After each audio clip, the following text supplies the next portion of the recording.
नमस्कार दोस्तों, बहुत स्वागत है आप सभी दर्शकों का और आप देख रहे हैं केनी न्यूज़। दोस्तों, झारखंड में विधानसभा चुनाव होने हैं। झारखंड में विधानसभा चुनाव में दो चरण हैं, दो चरण में मतदान होना है और झारखंड में प्रचार इन दिनों पूरे चरम पर है।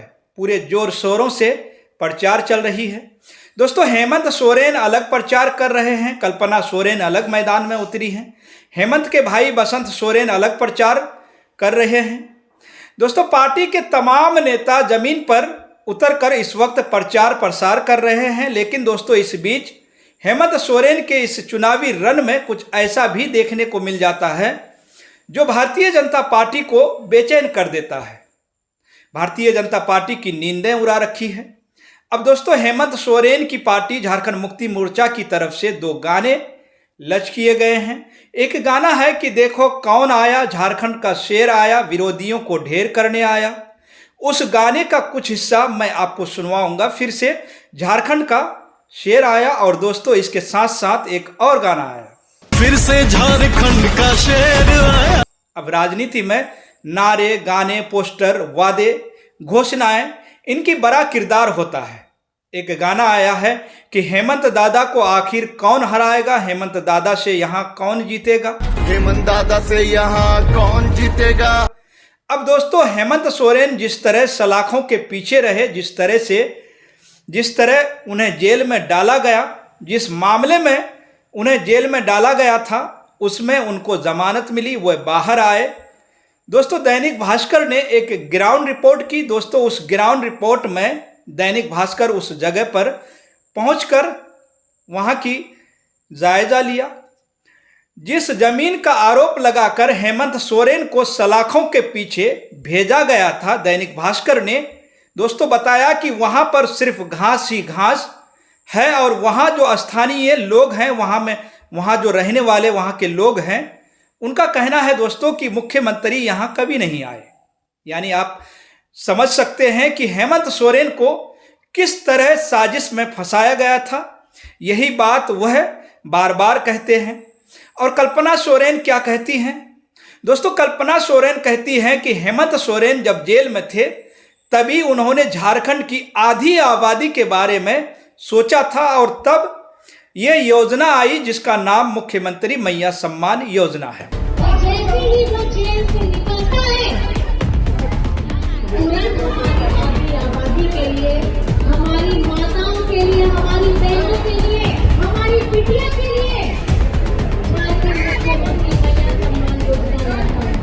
दोस्तों, कल्पना सोरेन के प्रचार करने का अंदाज बिल्कुल जुदा है, बिल्कुल अलग है। कल्पना सोरेन जहां खड़ी हो जाती हैं वहां हजारों की भीड़ उनको घेर लेते हैं।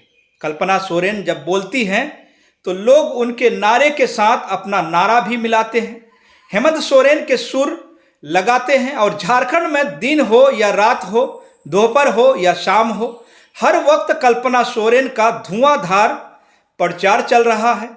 अगर किसी जनसभा में अंधेरा है तो लोग अपने मोबाइल की रोशनी से उस सभा में उजाला करते हैं।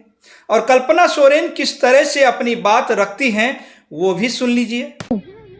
इतने महंगाई के समय में हम लोग महंगाई से जूझ रहे हैं। खाना पीना, घूमना, ओढ़ना, पहनना, हर चीज महंगा है।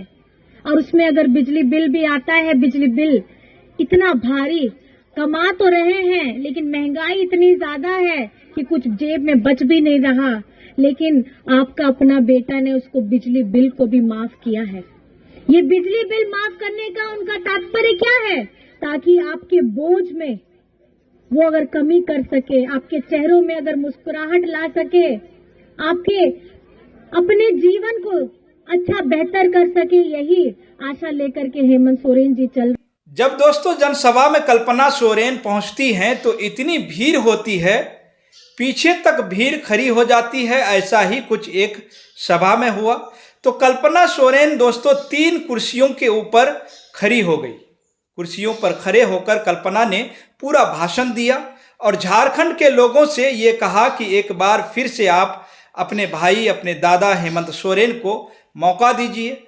दोस्तों, हिंदुस्तान की राजनीति में हेमंत सोरेन और कल्पना सोरेन आज की तारीख में एक ऐसे पति पत्नी बन चुके हैं जिनका लोहा लेने के लिए, जिनसे टकराने के लिए भारतीय जनता पार्टी ने पूरी सेना उतार दी है।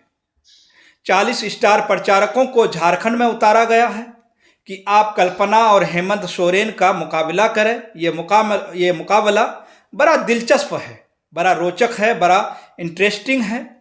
अब ये मुकाबला 23 नवंबर को जब नतीजों में तब्दील होगा, जब नतीजों में बदला जाएगा, तो क्या हेमंत फिर से वापसी करेंगे या बीजेपी को मौका मिलेगा, ये 23 नवंबर को दोस्तों पता चलेगा। लेकिन फिलहाल जिस तरह से हेमंत सोरेन और कल्पना सोरेन का चुनावी अभियान चल रहा है, चुनावी प्रचार चल रहा है, ये नए नए गानों के जरिए, नई नई जनसभाओं के जरिए, नए नए अंदाज के जरिए, कभी आक्रामक तेवर, कभी इमोशनल, कभी जनवरी की वह घटना याद दिलाना, कभी अपनी योजनाओं का जिक्र करना।